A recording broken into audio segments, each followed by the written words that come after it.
Did you say that you're going all the way to elementary school to help educate these kids? We would walk into a high school a week before graduation and say, who wants to come work for us? And really quickly realize that that wasn't going to work. You can come out of high school and we can put you through a apprenticeship or a sponsorship program. And when you're done, you can make 70, 80, 90,000, 100 grand in a year with working some overtime and being diligent. And when parents start to hear that and they're going, I still have student loans, and we can map career paths now, right? We know what these careers look like. We know what the start looks like. We know where the end game is. You're not just a cog in the wheel. You're a part of this industry that really keeps America moving. Some of the perceptions of mechanics are always dirty and, some of those more negative slang don't really fit in our world. Success leaves clues.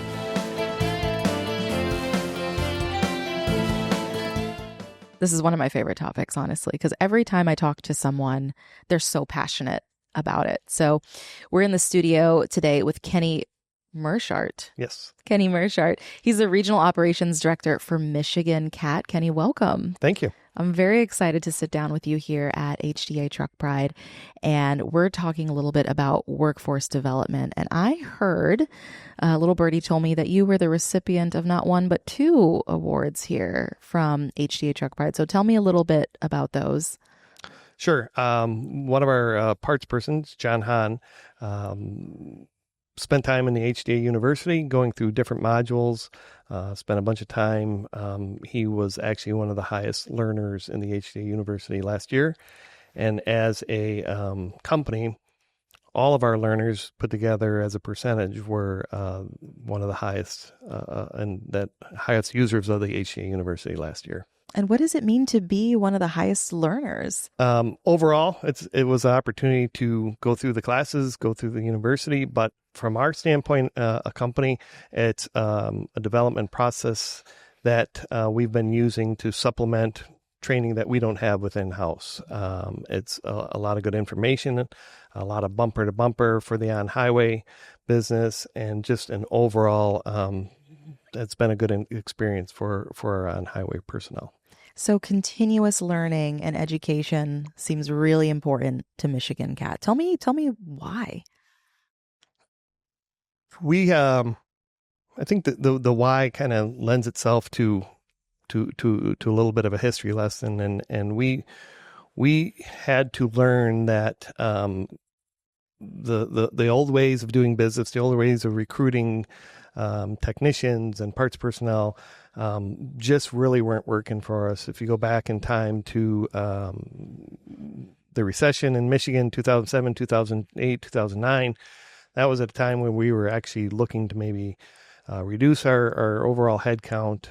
We did rotating layoffs to keep as many people as we could. Mm-hmm. But as we came out of that, 2010, 2012, even all the way up to 2013, we started to see that there were gaps. And those gaps really were in, again, traditional methods and the availability of good workers in the workforce. So that was the start of us having to learn a lesson of growing your own, building your own workforce over the course of time. So I think it's been important for us to continue that tradition and expand it as we move forward in the future.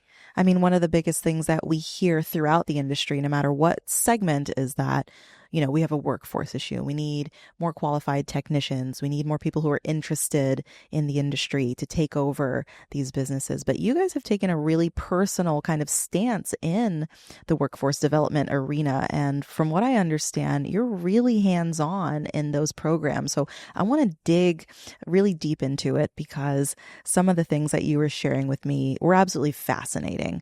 I think the industry does a lot in terms of workforce development, and we throw a lot of things out there like, job fairs. We want to help get funding, trying to get more programs in the schools. But what I'm hearing from you, and I think one of the things that I want to dig into first is you kind of have to do it all in order to be really successful. And while that may seem daunting, it sounds like you've kind of cracked the code kind of regionally in doing that. So tell me a little bit about what your approach is to finding and helping develop, the next generation of talent.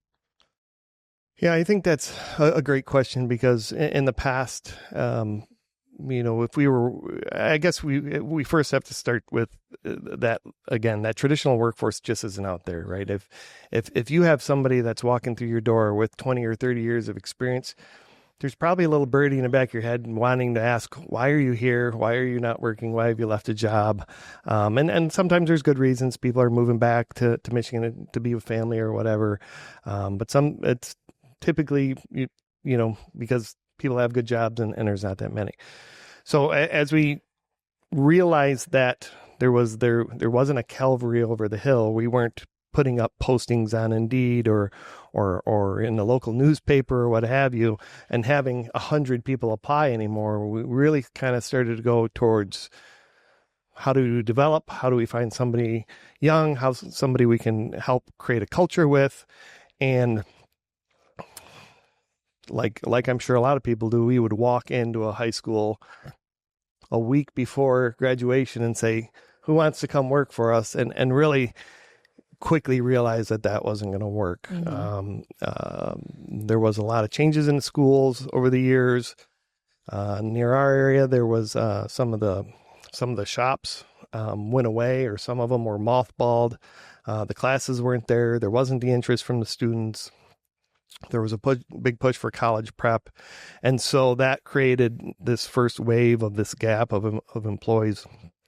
And so we realized the more we started to get engaged, that there was a disconnect to some level. There was people that wanted to help. There was educators that wanted to do more. There was teachers that wanted to be more engaged. There was government agencies that wanted to help, and we wanted to help. How could we help? But it seemed like you would sit in these meetings or advisory boards, and there was just kind of this disconnect, almost like everybody was speaking a different language. And so we kind of had to work to break those barriers and say, this is what I mean by help. We can help with parts. We can help with examples. We can help with books. What do you need? Sometimes we can help with donation or money. But really, it was more about curriculum. It was more about, what do you need from a student? What do you need from a product that they wanted to produce from the school level? And as we navigated that, we found out more and more that it was just as much about having a curriculum and the ability to learn within the schools, as it was to go back even into elementary school and middle school to let students know there was these types of jobs out there, to let teachers know there were these types of jobs out there, to let parents know there were type jobs out there, and the real heart of the matter. A lot of the perceptions that used to come along with some of the vocations in the business, we had to kind of knock down and go, listen, you can come out of high school and we can put you through a apprenticeship or a sponsorship program. And when you're done, you can make 70, 80, 90,000, 100 grand in a year, with working some overtime and being diligent and what have you. And when parents start to hear that and they're going, I have college debt, or, I still have student loans, and they were seeing that these were out to be available, I think it really kind of started to change that tone. So we started to meet with counselors, we started to meet with teachers, we started spending time in the schools, and really kind of dug into what they needed to give us what we needed at the end. And that really kind of helped start that process. You said something that kind of blew my mind for a second. Did you say that you're going all the way to elementary school to help educate these kids? Yeah, I've been lucky enough to be engage with some local schools that have the foresight in Michigan to where they have career fairs as early as 4th, 5th grade, Wow. where students get to come in, touch, see, feel, hear about the careers. We'll bring a small piece of equipment in for them to run, No or way. a simulator to where they can actually drive a truck on the road and see what it's like to earn a CDL. So it's a really rewarding and engaging opportunity when you go through it. That is so cool. And I'm going to really embarrass myself right now, but there is a game that I enjoy on the Xbox, and it is called Trucking Simulator. And I just find it really peaceful. I wonder if anybody else, use that approach, right? Like kids like video games, but what if the video games were career oriented Correct. for some of these vocations, right? And, one of the funnier things, I don't know, you have kids, right? I do. How old are your kids? 22 and 19. Okay, so they're grown. They're in the workforce, basically, Yes. or entering the workforce. I don't have children, but I have a young niece. She's 5. She loves Blippi.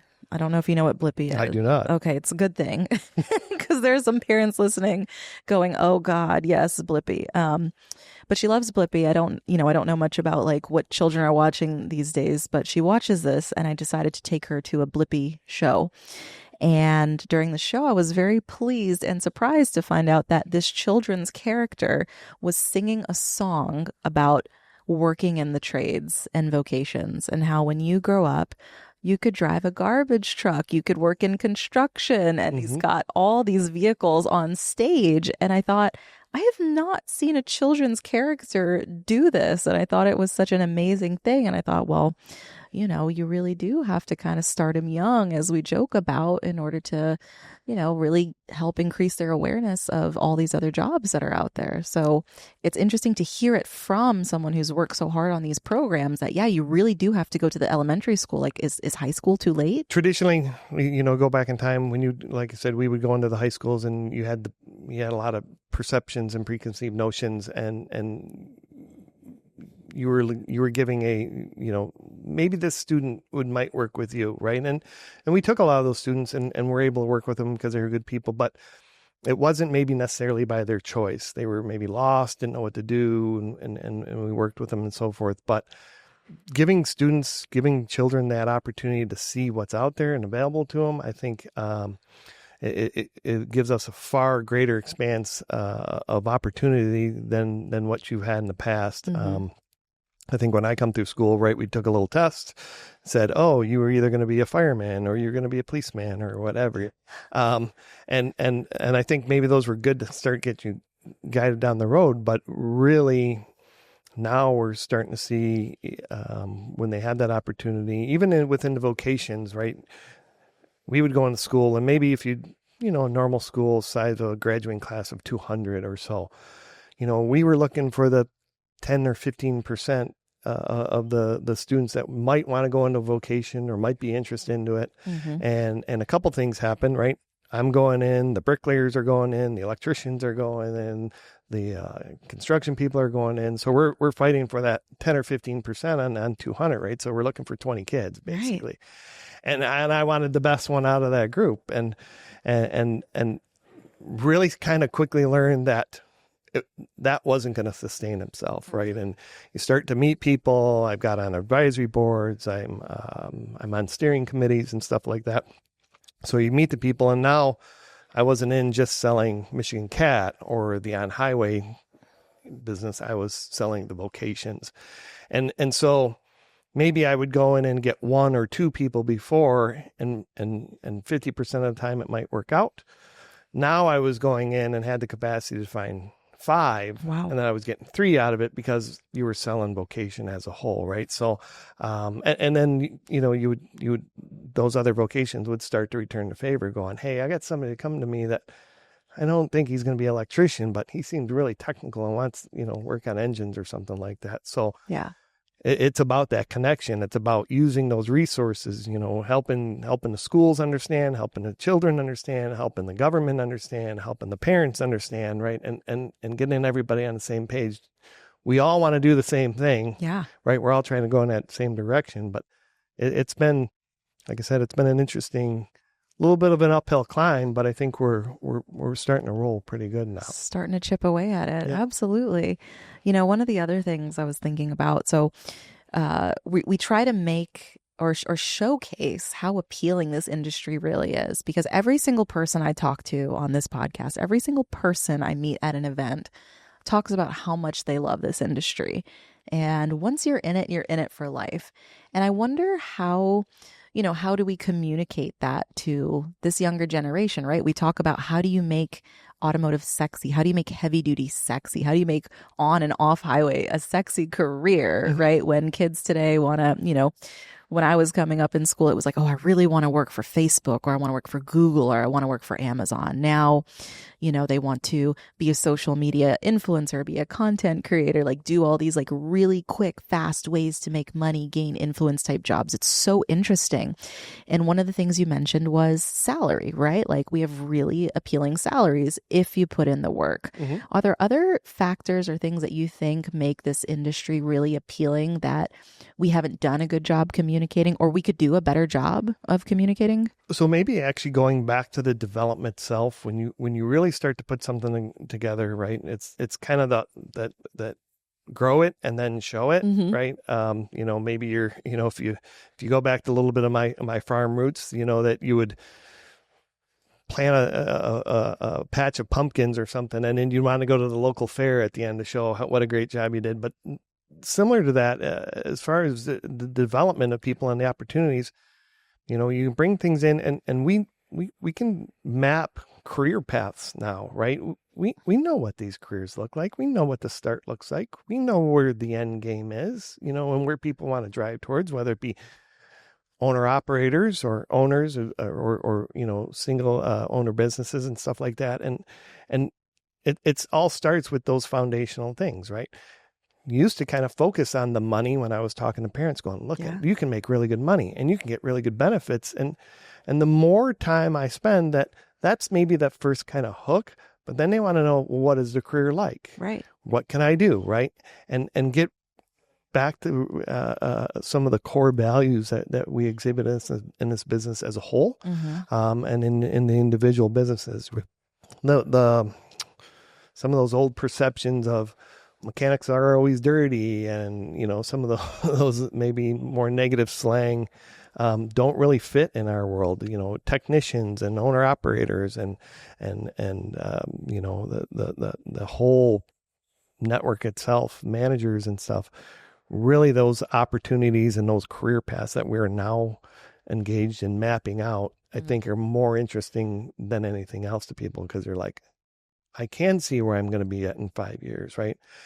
There's still I think we struggled with it as we start to see more generational gaps, was that the sometimes the kids would come out of college and they'd be in a management role or a management trainee role, and then 8 months they're coming in and going, well, when do you think I can be vice president? Yeah. I'm like, well, I've been here 30 years and I'm still not vice president, right? And, but I think society and sometimes colleges or whatever set those expectations of what's next for me, right? It's social media.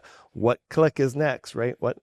And with this, I think people that are willing to work and have success in this business will look at that and go, okay, I can follow a path. I can do this to get here, and I can do this to get here. And I think that, to me, is one of the things that I think the stability of this business, right? The volume of trucks on the road, the volume on highway, the volume of vocations that are out there, I think provides clear paths for people. Yeah. And I think sometimes that's comforting for them. A lot of stability, right? In a time that could be considered not so stable or maybe uncertain. Right. Right. So I do appreciate that. I love to share the stability and the resilience of our industry with anybody who will listen, because I absolutely love it here.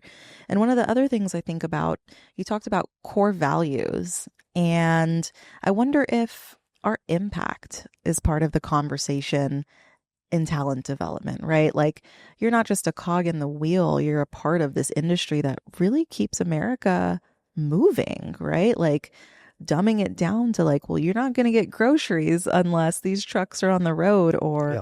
you're not going to be able to build a new house without these construction vehicles, right? There's all these different implications about what we do, I think, and what we contribute to. And I wonder if, this younger generation, we know statistically they do resonate with causes, and they look to work with brands or buy from brands that provide value to them, or they contribute to an important cause. If that could be something that we could use in career development, it might be an interesting idea. It's interesting you brought that up. I was at an event recently, and we had conversations about, I tease around, right? My kids are of that age where, they use social media and understand it. I didn't realize the whole, what is it? Chat snap. The face space. Is that what but it's called? I was trying to explain today but it's I kept saying threads, but it's the streaks. Right? What? Within Snapchat, they want to do the streaks. I don't them going. know. Yeah. I have no clue. So if I understand it correctly, it's whatever they started. Maybe they start it with their friend, and the one sends a picture, or they send a note, or what have you. And then now it's day 1 of streak. Then you have 2 days or 3 days. And I really kind of thought, well, it's just one more thing that's kind of sucking them away from time. But one thing I realized was, it's diligence. They want to keep their streaks going. They want to do good, whatever it was. They're getting some type of reward of going, I'm dedicated to this. I'm 63 days into my streaks or threads or whatever it may be. And when you think about it, that's what you want in an employee. That's the kind of culture that you're looking for. That's what we see in this business. People that are going to get up at 4 and 5 every morning. Yeah. People that are going to show up to work every day. And you see in this business where people go home and can show where they've done something, right? I fixed this, I delivered this, I was able to provide this, right? And know what they do. And I don't know that you can say that in every job out there right now, right? How did I affect people, or what did I do? I think in this business, you can always go home and actively engage with others and go, I did this today, right? I love that. Feel good about it. I'm seeing a campaign in our future, Kenny. The campaign, tell me if you like it. The campaign is, you've got police officers. I protect people, like nurses and doctors, I save people's lives. And then we've got people in our industry that are like, I helped keep America on the road. I got the groceries to the grocery store, right? Like, I contributed to that. That could be really interesting. It's there's a fun game that when we go into the middle schools, sometimes the high schools will play, where it's kind of like, see if you can stump me or challenge me. But if you think about it, think about something that you will do today, or something you will touch that wasn't touched by our business first, right? And it's hard to do. And a lot of times I'll get answers from students and be like, oh, I got it. Milk. I'm like, milk, that's easy. It was in a truck before we, refrigerated truck, right? And when you really kind of look at that and think about it, there's not too many things. I think the one time somebody stumped me, the guy, the one student, I remember him like it was yesterday. He said, primitive tools. Like, oh, okay. Yeah, you got me. Yeah. So, but I said, if you're using those primitive tools, you're probably doing something to, to make sure you probably collect them as an antique. So you're probably restoring them. So you probably need product that was delivered on a truck or what have you. So, but it's kind of an interesting game if you really start to think about it, going, there is not much that doesn't come through our industry in any way, shape, or form. Even media, right? Even right, the cords that we're using right now have to be delivered and things of that nature. On that Amazon truck, got them here just in time. Right. I just had an epiphany. It's kind of like the Lion King, where the sun rises and it's like, everything you can see is our kingdom. Like that's us. True. So that's amazing. I want to go back to one other thing. And you were talking about, you said the word curriculum a couple times. Yes. And in your experience, it sounds like you've had a lot of hands-on with the curriculum at the local level too. And I think that may be a challenge for some people who, they want to contribute to the talent development issue, and they expect that, we get funding and then someone's going to develop a curriculum and then go to those schools and teach it to the kids, and all of a sudden they get some text. But from what I'm hearing from you, it sounds like you have to be pretty hands-on in that process to kind of help guide that, because where else are the schools getting that guidance from? I think it was about 2 years ago, I really got to see that in an in-depth, more in-depth view. And we were working with a local school north of the Detroit area. Mm-hmm. And one of the counselors from the vocational side of the business, it was a vocational school, brought in a math teacher to sit down and speak with me and a couple others, and then later brought in an English teacher.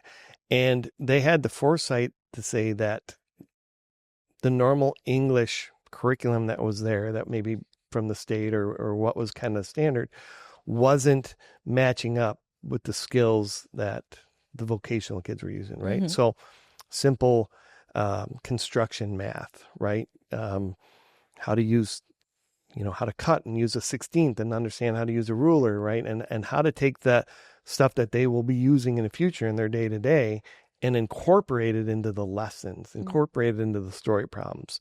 Or the English teacher was great because she wanted to see our service reports and the type of stuff we were writing, right?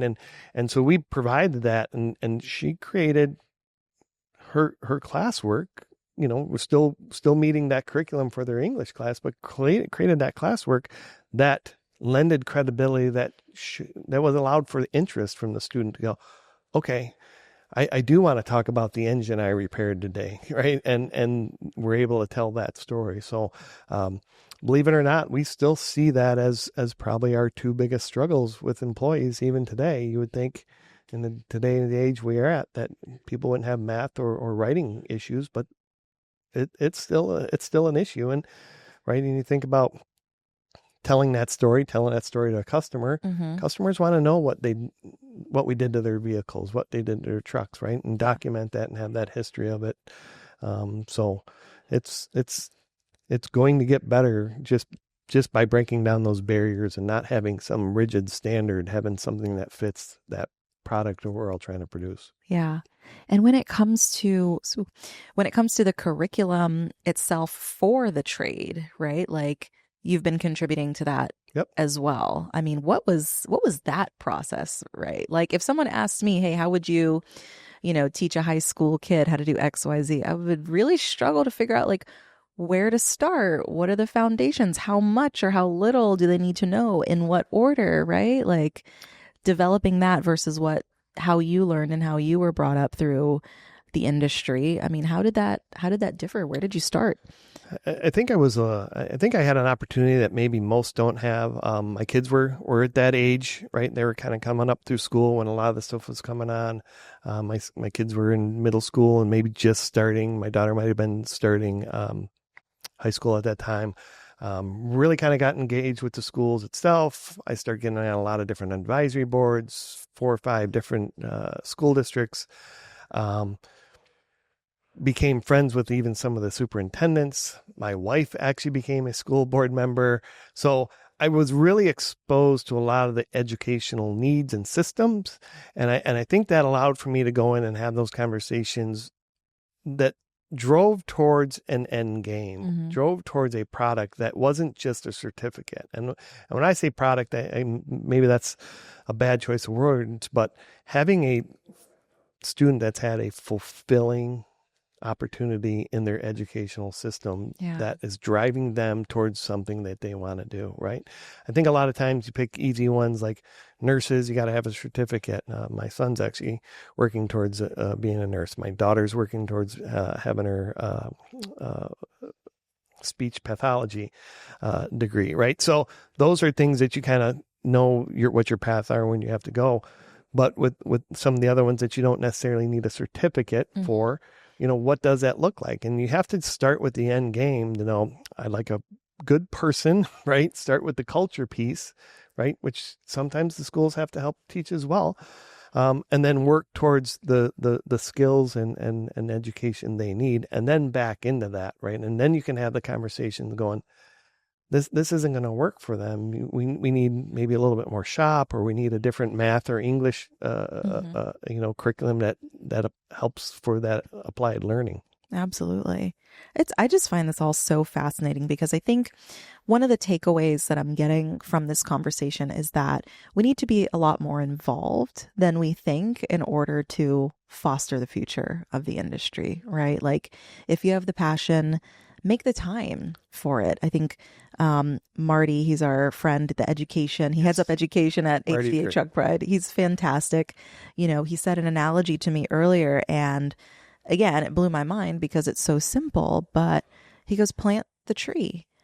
He goes, plant the tree, take the time, sow the seeds, you take care of the tree. It's going to come back every year. You're able to prune it and mold it how you like it, but you're going to get back tenfold from that tree every single year, but you have to take the time to do it.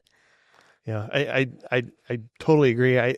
When I first came into this, I think I was blinded by all the leaves on the tree that how would I ever be part of creating curriculum? That's for educators. That's for people that know far more than me. And really, it wasn't the rocket science I made it out to be. It really, when you kind of break it down, that the core is a seed, it's a tree, right? And it's building blocks, and you start with one. Mm-hmm. And like I said, our whole initiative right now is, we're looking to continue to grow it. And as long as we're growing it and we have developmental paths for our employees, right, then show it to them, show them that here's what we're going to do for you and to get you down a path of a 20, 30, 40-year career. Absolutely. I think it's really important to thank you for what you're doing regionally and how you're kind of creating the blueprint. Clearly, you're being recognized for it, not only by HDA Truck Pride, but also by the state of Michigan. Apparently, you've been recognized. Yep. Tell me a little bit about that. Well, we had an opportunity to work with the state of Michigan recently to be one of the first. We helped them beta test the Michigan Apprentice Readiness Certificate. Mm-hmm. And really that the quick version of that is it allows kids in high school, junior, senior year is what we're working with, to come in and get credits towards an apprenticeship that they could have once they graduate. So, for example, a junior year, we might bring them in and maybe work on some very foundational safety onboarding type things, have them do some online classes, have them do some in-person classes, mm-hmm. work with mentors, and also working hands-on. Then maybe the second year they come in, and if they come back and we're interested and they're interested, then we start to get into the foundations of the equipment, the engines, the different operating systems and such.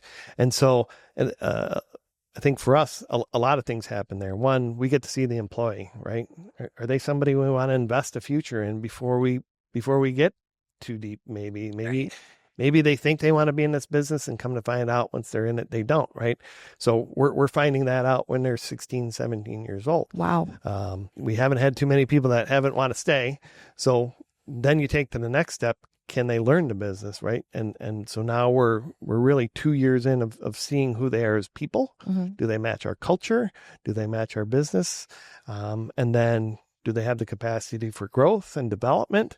And then when they graduate high school, we have different options for them. We have an in-house learning program that's headed up that has been very successful. We work with Caterpillar for a sponsorship program called Think Big, mm-hmm. and we send some that way. And then we also work with our local union for an actual true apprenticeship. So we have a lot of different pathways depending on what type of learner and student you may have. So mm-hmm. I think that's just as important as having the curriculum and development is actually having different paths mm-hmm. to get to the same place as well, because people learn different. Absolutely. I mean, you have shared so much about all the different paths that you and Michigan CAT have been taking in order to foster the future of the industry. And I think you told me something earlier that's really pertinent, and it is that success leaves clues. And I absolutely love that, because I think anybody listening to this podcast that's concerned about the future of the industry, looking to support workforce development, looking to support continuing education, should look at the things that you've been doing, some of the things that you've shared today, and emulate those in those businesses, because it's going to take all of us to kind of solve this issue, right? Yeah. Like, it's not going to be resolved overnight, but through sharing some of these pathways to getting more people interested, getting the schools together, getting all those people in the room talking the same language and breaking down those barriers, we can really make a dent in this problem. And no, that's not a collision joke. I'm sorry. I agree. I wouldn't, if I was, I'm not probably the best person to give advice all the time, but if I was to give the advice, is don't be scared to try.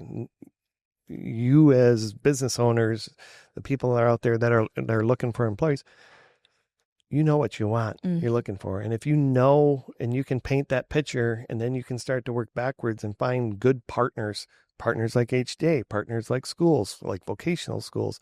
If you can work back, they will help you find that. It's just, you got to break that unofficial language barrier of understanding what the different businesses can provide. And I think that was probably my biggest lesson I had to learn, of maybe this isn't as hard as I was making it in my head, that maybe we can do this together if we just use our connections. Yes, we can. Really excellent advice today. And thank you so much, Kenny, for joining us. You bet. It was a good time. Thanks for having me.